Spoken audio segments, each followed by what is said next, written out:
столице Афганистана, Кабуле, террорист-смертник взорвал начиненный взрывчаткой автомобиль возле здания районного полицейского управления. Погибли не менее 6 человек и более 30 были ранены, в том числе женщины и дети.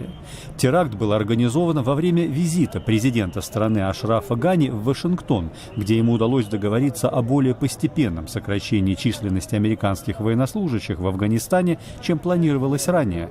Представитель боевиков талибов заявил, что это соглашение подрывает перспективы мира в регионе.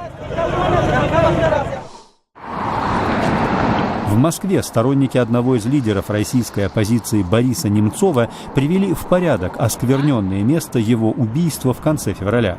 Некие вандалы разбили здесь накануне адресную табличку с надписью «Мост Немцова», а на его портретах оставили оскорбительные надписи. Сторонники Немцова, считающие это убийство политически мотивированным, принесли на место гибели политика новые цветы и его портреты. В столице Армении Ереване работники крупнейшего в стране химического комбината перекрыли ведущие к нему дороги в рамках кампании за выплату им причитающихся зарплат. Попытки полиции восстановить нарушенное движение транспорта оказались безуспешными. Химический комбинат «Наирит» практически полностью остановлен, и многие его работники уже в течение 2 лет остаются без зарплаты.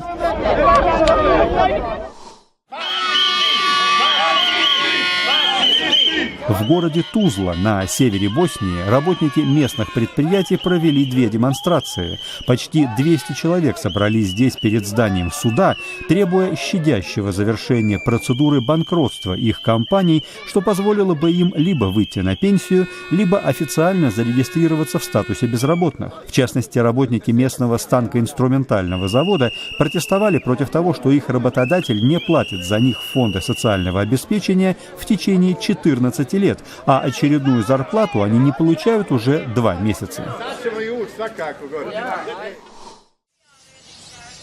В городе Пешавар на северо-востоке Пакистана начат экспериментальный проект по выработке электроэнергии за счет сжигания брикетированного мусора.